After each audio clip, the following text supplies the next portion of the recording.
여호와의 종 모세가 죽은 후에 여호와께서 모세의 수종자 눈의 아들 여호수아에게 말씀하여 이르시되 내 종 모세가 죽었으니 이제 너는 이 모든 백성과 더불어 일어나 이 요단을 건너 내가 그들 곧 이스라엘 자손에게 주는 그 땅으로 가라. 내가 모세에게 말한 바와 같이 너희 발바닥으로 밟는 곳은 모두 내가 너희에게 주었으니 곧 광야와 이 레바논에서부터 큰 강 곧 유브라데 강까지 해 족속의 온 땅과 또 해지는 쪽 대해까지 너희의 영토가 되리라.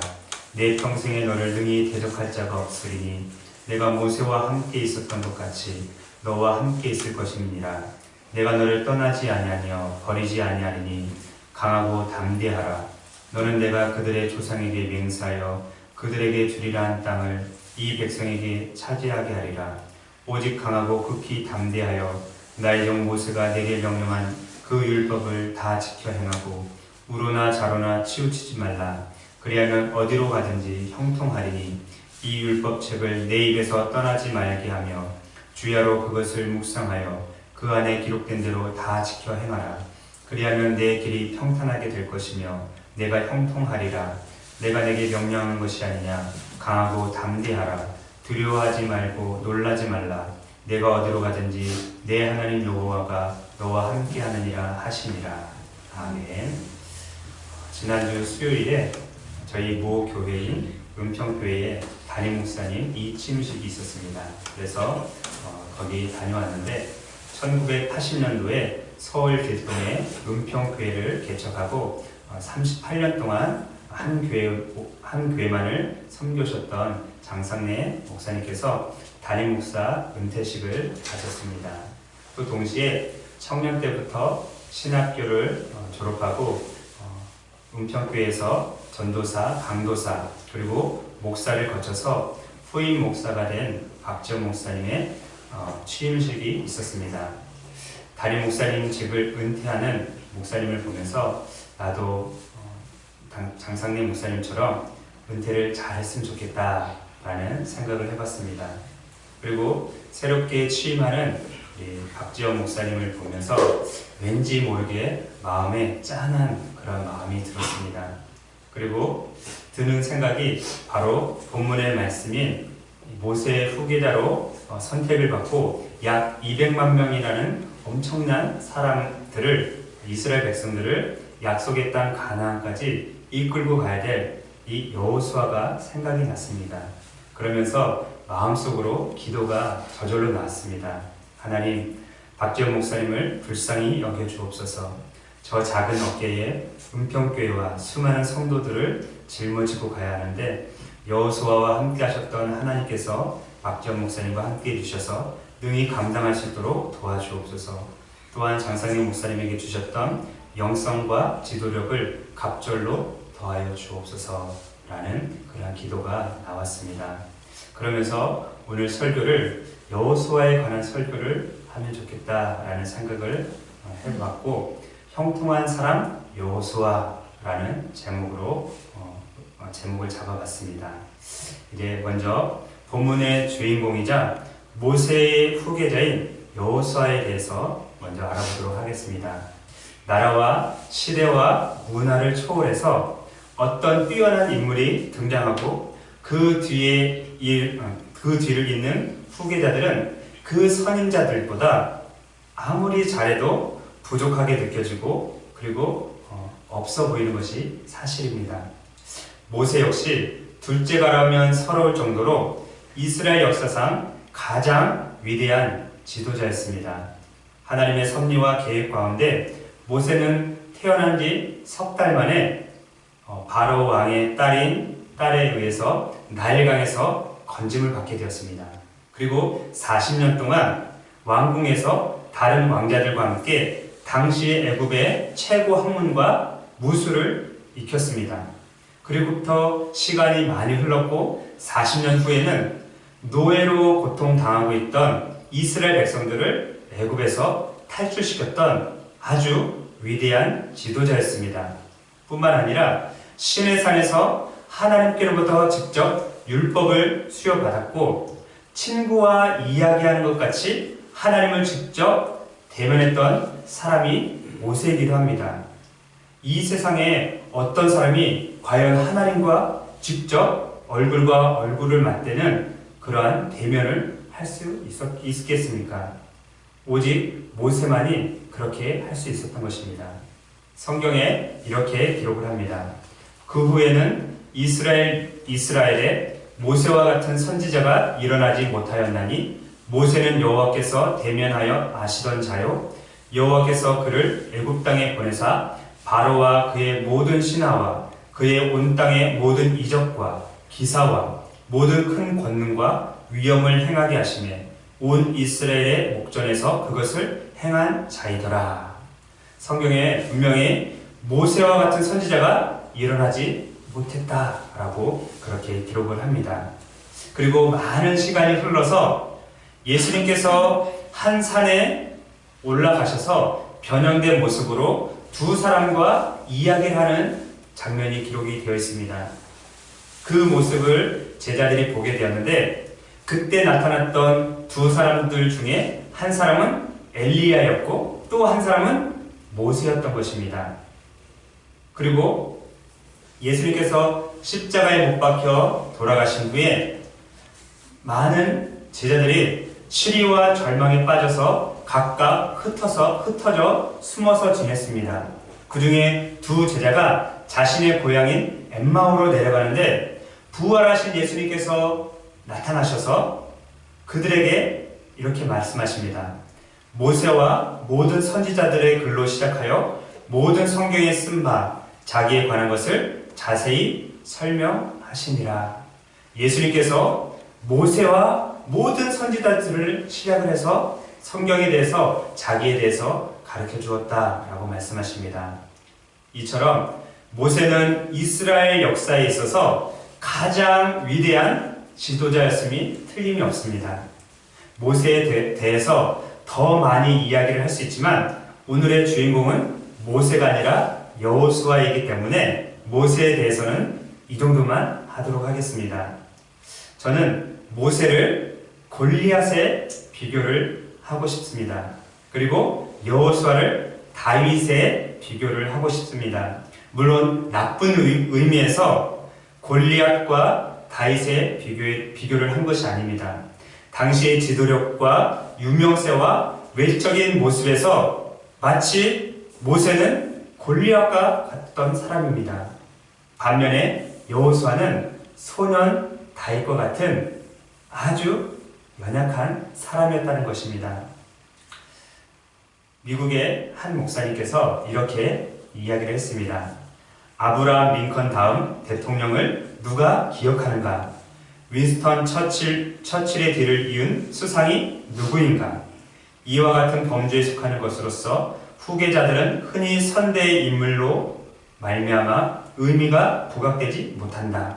이와 같은 경우가 여호수아에게도 일어났다. 여러분들은 미국의 16대 대통령인 아브라함 링컨에 대해서 아시나요? 아시죠? 윈스턴 처칠에 대해서 들어보셨나요? 네, 여기저기서 고개를 끄덕이고 있는데 제가 아브라함 링컨 대통령 다음에 미국의 대통령이 누구였는지 저도 몰라서 인터넷을 찾아봤습니다. 그랬더니 링컨 대통령이 암살을 당한 후에 미국의 제17대 대통령으로 선출된 사람이 앤드루 존슨이라는 그런 사람이었습니다. 아마 미국 사람들 중에서도 아브라함 링컨은 알아도 앤드루 존슨에 대해서는 모르는 사람이 많이 있을 것입니다. 우리는 미국 사람이 아니기 때문에 앤드루 존슨이 누군지도 모르고 사실 저도 이름을 처음 들어봤습니다. 또 인터넷에서 윈스턴 처칠에 대해서 한번 찾아봤습니다. 윈스턴 처칠은 너무나도 유명한 사람입니다. 영국에서 수상을 2번 역임을 했고 세계 제2차 대전을 승리로 이끌었던 사람입니다.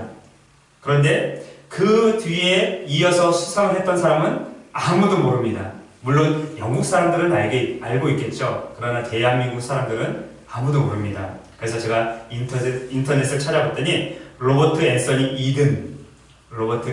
이든이라는 사람이 윈스턴 처칠 뒤를 이어서 영국의 수상을 했던 사람입니다. 우리는 아브라함 링컨이나 또는 윈스턴 처칠에 대해서는 너무나도 잘 알고 있습니다. 그러나 그 뒤를 이은 앤드루 존슨이나 로버트 앤서니 이든 같은 그런 사람은 전혀 모릅니다. 비록 이들은 사람들에 의해서 뽑힘을 받은 그런 사람들이었습니다. 성경으로 다시 돌아가서 여호수아도 역시 마찬가지입니다. 그의 선임자는 위대한 지도자 모세였습니다. 그래서 그 그늘 아래에 있었던 여호수아는 아무도 알아주지 않았던 그러한 사람이었던 것입니다. 그런데 놀랍게도 성경에 보니까 이 여호수아를 하나님께서 모세의 후계자로 지명하셨다는 것입니다. 성경 말씀을 한번 들어보시기 바랍니다. 여호와께서 모세에게 이르시되 눈의 아들 여호수아는 그 안에 영이 머무는 자니 너는 데려다가 그에게 안수하고 그를 제사장 엘르아살과 온 회중 앞에 세우고 그들의 목전에서 그에게 위탁하여 내 존귀를 그들에게 돌려 이스라엘 자손의 온 회중을 그에게 복종하게 하라. 이 여호수아, 위대한 지도자 모세의 그늘 아래서 가려 있어서 아무도 알아주지 않았지만 그 후계자로 여호수아를 하나님께서 선택을 하셨던 것입니다. 그럼에도 불구하고 우리는 여전히 여호수아에 대해서 아는 것이 별로 없습니다. 왜냐하면 성경에는 이 여호수아에 대한 정보가 너무나도 적게 기록이 되어 있기 때문에 그렇습니다. 그리고 그는 지극히 평범한 사람이었기 때문에 그렇습니다. 출애굽기 24장 13절에 보면 모세의 부하 여호수아라고 되어 있고 출애굽기 33장 11절에 보면 눈의 아들 젊은 수종자 여호수아라고 되어 있고 또 오늘 본문 말씀인 여호수아 1장 1절에 보면 모세의 수종자 눈의 아들 여호수아라고 되어 있습니다. 그래서 우리가 성경을 통해서 알 수 있는 것은 그의 아버지 이름은 눈이었다는 것을 알 수가 있습니다. 이 눈은 하늘에서 내리는 눈도 아니고 우리의 눈도 아닙니다. 그냥 발음상 눈이었고 이 눈에 대해서는 성경에 전혀 기록이 없습니다. 이스라엘 사람들은 자신을 누구한테 소개할 때 나는 누구누구의 아들 누구입니다. 이렇게 소개를 합니다. 성경에 기록되어 있을 때도 반드시 족보를 가지고 있는 정통 유대인들은 그의 조상들의 이름을 기록하고 그 아들 누구누구라고 그렇게 기록을 합니다. 그래서 여호수아도 눈의 아들 여호수아라고 그렇게 지명을 하고 있는 것입니다. 또 여호수아는 이스라엘에 12지파가 있었는데 이 12지파 중에 에브라임 지파에 속했던 사람입니다. 에브라임은 요셉의 두 아들 중에서 둘째 아들의 이름입니다. 이 요셉이 애굽에서 국무총리로 있을 때 두 아들을 낳았는데 그 두 번째 아들의 이름을 에브라임이라고 지었고 첫 번째 아들은 므낫세라고 지었습니다. 그래서 이 에브라임의 자녀들로 태어난 사람들이 한 지파를 이루고 그 지파를 에브라임 지파라고 불렀던 것입니다. 여호수아의 원래 이름은 호세아였습니다. 그런데 모세가 바란 광야에서 12지파 중에서 한 사람씩을 대표로 뽑아서 가나안 땅을 정탐하러 보냅니다. 그리고 이 가나안 땅을 정탐하러 보낼 때 호세아를 여호수아로 개명해 주었습니다. 호세아는 원래 구원이라는 뜻입니다. 그런데 여호수아는 하나님은 구원이시다 또는 하나님께서 구원하신다 라는 뜻을 가지고 있습니다. 사실 모세 시대에 이런 이름은 이 여호수아가 처음입니다. 당시에 여호수아라는 이름은 아주 독특한 이름이었던 것입니다. 그런데 시간이 흐르면서 호세아, 여호수아라는 이름이 흔해졌습니다. 그래서 우리가 성경에도 보면 호세아 선지자도 있는 것을 우리가 보게 됩니다. 그런데 신약시대에 와서 이 여호수아가 어떤 이름으로 바뀌었냐면 예수로 바뀌게 된 것입니다. 그래서 예수님께서 마리아의 몸에서 성령으로 잉태되었을 때 한 천사가 나타나서 요셉에게 이렇게 말합니다. 아들을 낳으니 이름을 예수라 하라. 이는 그가 자기 백성을 그들의 죄에서 구원할 자이심이라. 예수님께서 성령으로 잉태되었을 때 천사가 나타나서 이름을 가르쳐 주었는데 그 이름이 바로 예수. 하나님은 구원이시다. 하나님께서 구원하신다 라는 뜻으로 그렇게 이름을 지어 주신 것입니다. 제가 앞에서 모세를 누구에게 비유를 했죠? 그렇죠. 여호수아를 누구에 비유했죠? 다윗. 그런데 다윗은 예수님의 조상이지만 하나님의 구원 역사를 볼 때 다윗은 예수님의 그림자 또는 예표라고 말할 수 있습니다. 마찬가지로 여호수아는 지금 비록 지극히 평범한 사람이었지만 이 세상의 구원자로 오실 메시아 예수님을 미리 보여주는 예수님의 예표라고 말할 수 있는 것입니다. 그래서 우리는 하나님께서 이렇게 하시는 말씀을 들어야만 합니다. 너는 내 종 여호수아를 기억하느냐? 그는 지극히 평범한 인물이었다. 하지만 그는 나에게 신실하였으며 열심히 일을 하였다. 그는 나를 온전히 섬겼다. 너는 그의 이야기에서 배워야 한다. 이것은 성경에 없는 말씀이지만 우리는 이러한 말씀을 생각을 해야만 한 것입니다. 그런데 우리가 여기서 한 걸음 더 나아가서 반드시 기억을 해야만 할 것이 있습니다. 그것은 하나님은 여호수아처럼 지극히 평범한 사람들을 사용하셔서 하나님의 나라를 확장해 가신다는 것입니다. 저와 우리 모두는 지극히 평범한 사람들입니다. 아니, 평범하다 못해 스스로 나는 정말 미련한 사람이야. 나는 배운 것이 하나도 없어. 나는 잘하는 것이 하나도 없어. 나는 가진 것도 없고 육체도 너무나 연약한 사람이야 라고 생각하는 사람이 있을 것입니다. 사실 그러한 사람들이 너무나 많습니다. 저도 마찬가지고요. 이러한 사람들에게 주시는 놀라운 말씀이 있습니다. 들어보시기 바랍니다. 그러나 하나님께서 세상의 미련한 것들을 택하사 지혜 있는 자들을 부끄럽게 하시려고 세상의 약한 것들을 택하사 강한 것들을 부끄럽게 하려 하시며 하나님께서 세상의 천한 것들과 멸시받는 것들과 없는 것들을 택하사 있는 것들을 폐하려 하시나니 이는 아무 육체도 하나님 앞에서 자랑하지 못하게 하려 하심이라. 하나님은 여러분들과 저처럼 미련하고 약하고 천하고 멸시받고 아무것도 없는 자들을 택하셔서 지혜 있는 자들과 강한 자들을 부끄럽게 하실 것이라고 말씀하십니다. 그리고 있는 자들을, 있는 것들을 폐하실 것이라 라고 말씀하십니다.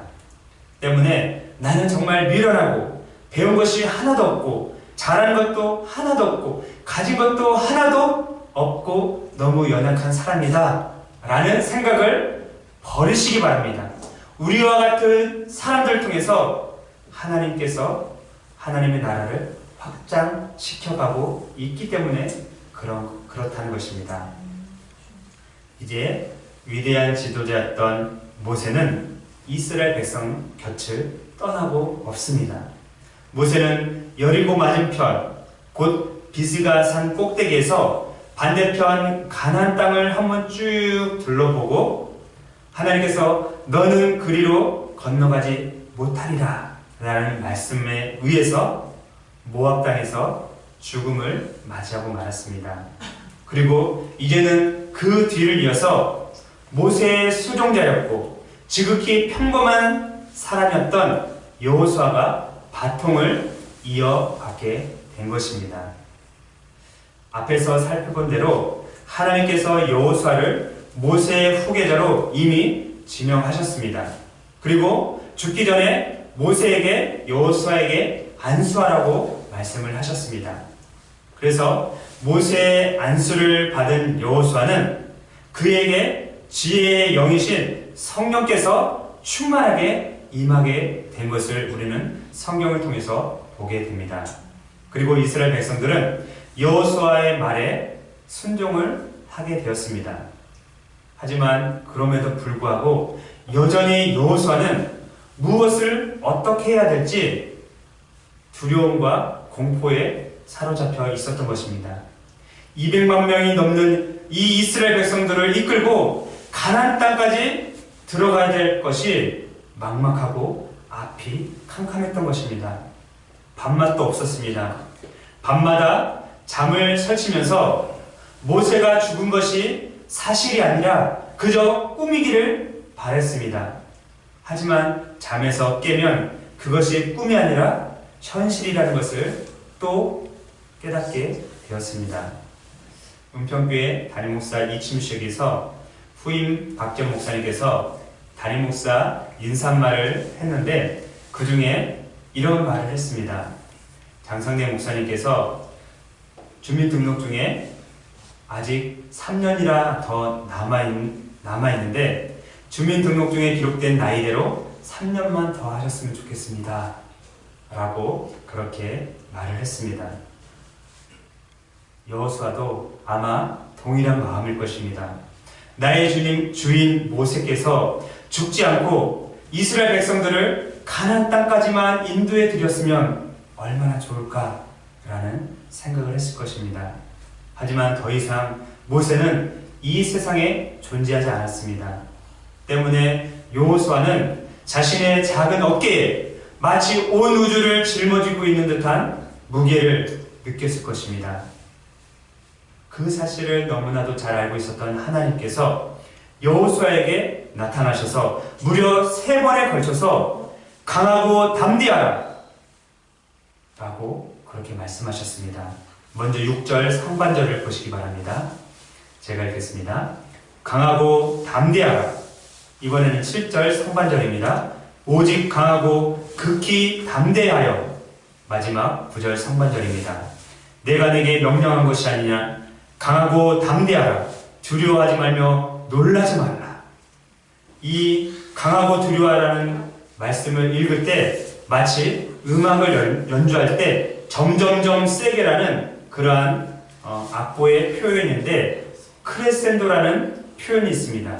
마치 이 구절을 읽을 때 크레센도와 같은 느낌을 받게 되었습니다. 성경에서 어떤 사람이나 어떤 인물에 대해서 2번을 반복해서 기록할 때는 그것이 너무나도 중요한 것이기 때문에 그 사람이나 그 일이 너무나도 중요한 것이기 때문에 2번 반복해서 기록하는 것을 우리가 보게 됩니다. 그런데 본문에서는 하나님께서 2번도 아니고 3번에 걸쳐서 강하고 담대하라, 강하고 담대하라, 강하고 담대하라 라고 여호수아에게 지금 말씀을 하고 있는 것입니다. 이는 의심의 여지 없이 하나님께서 반드시 여호수아와 함께 해주시겠다는 그러한 약속의 말씀인 것입니다. 우리가 어떤 일에 대해서 힘들어하고 힘에 겨울 때 부모님이나 친구나 또는 지인들 중에서 넌 할 수 있어. 반드시 해낼 거야. 하나님께서 너를 도와주실 거야. 하나님께서 반드시 너와 함께 해주실 거야. 라는 말만 들어도 우리는 힘이 나고 용기가 생깁니다. 그런데 여호수아는 사람이 아닌 하나님께서 직접 말씀해 주셨으니 더 이상 어떤 용기나 힘이 필요하지 않았던 것입니다. 결국은 여호수아는 이 3번에 걸친 하나님의 말씀을 통해서 힘과 용기와 믿음을 얻어서 이스라엘 백성들을 가나안 땅까지 인도해 드렸던 것입니다.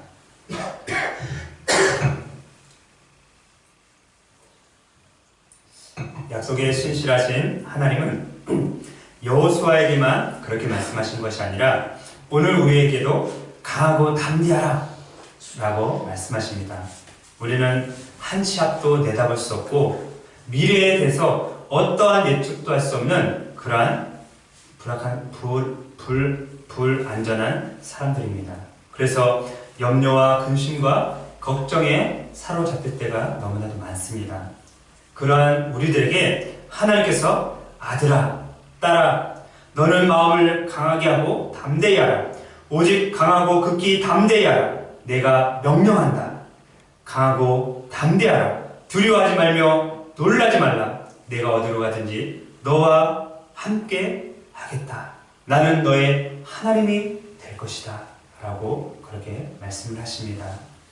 사랑하는 생명빛 교회 성도 여러분, 마음을 강하게 하고 담대히 하시기 바랍니다.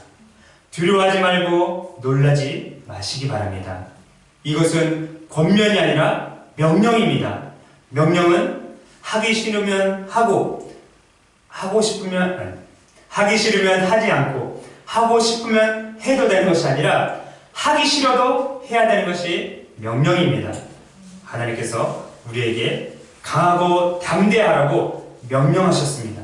때문에 우리는 마음을 강하게 하고 담대히 해야만 하는 것입니다. 이제 마지막으로 형통한 사람 여호수아에 대해서 말씀드리고 마치도록 하겠습니다. 우리 7절과 8절을 같이 한 목소리로 읽어보겠습니다. 7절, 8절 시작. 오직 강하고 극히 담대하여 나의 종 모세가 내게 명령한 그 율법을 다 지켜 행하고 우로나 좌로나 치우치지 말라.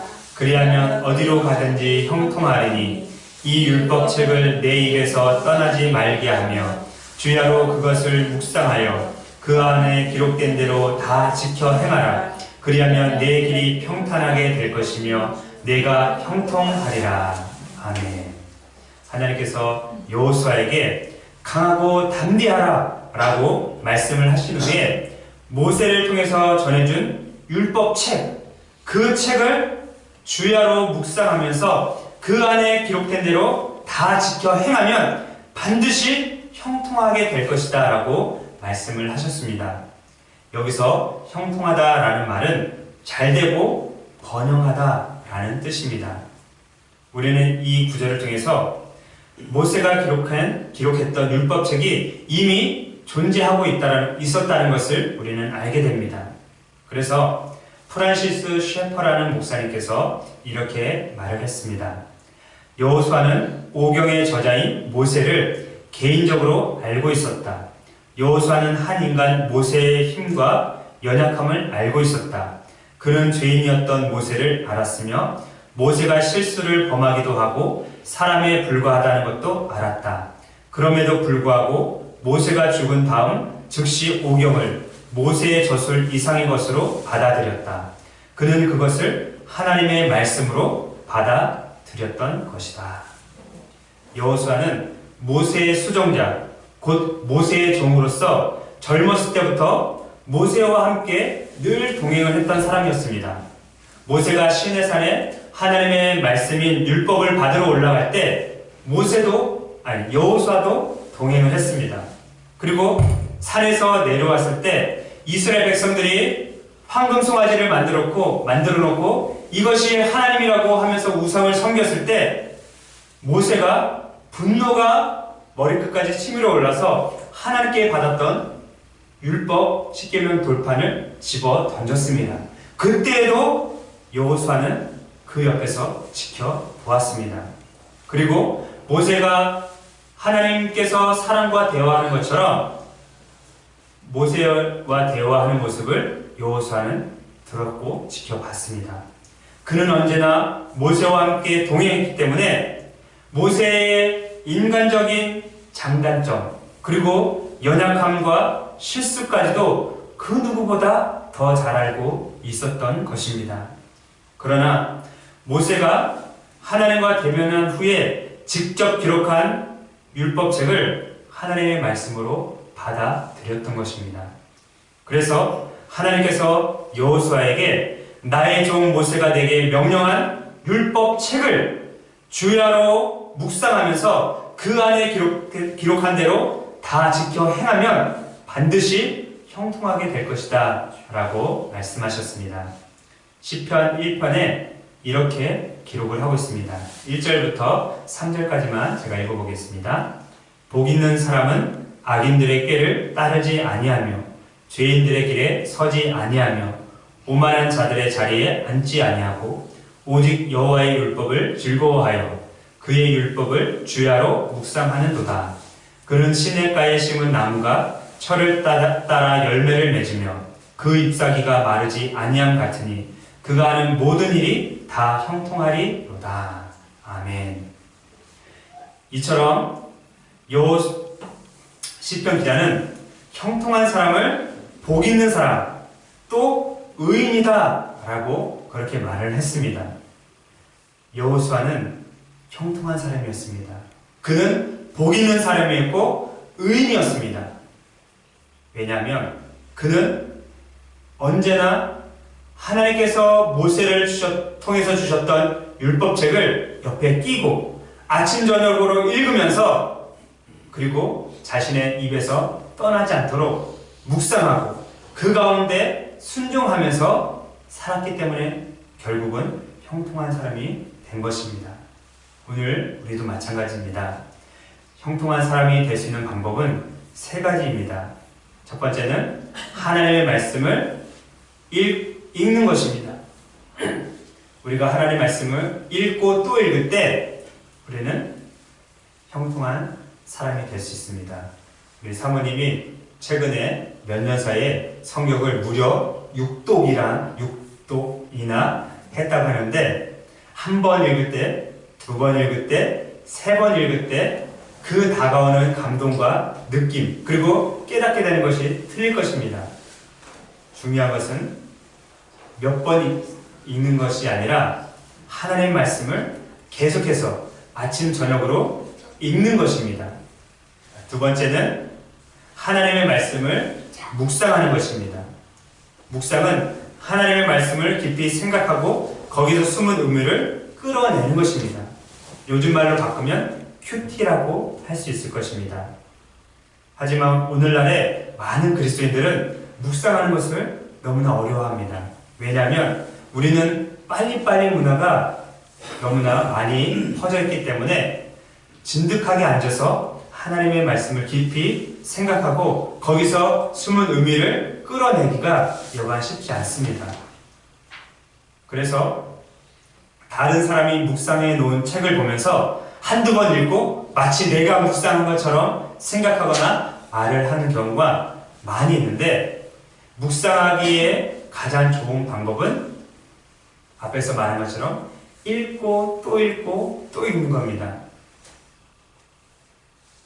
다른 말로 바꾸면 하나님의 말씀인 성경을 즐거워하는 것입니다.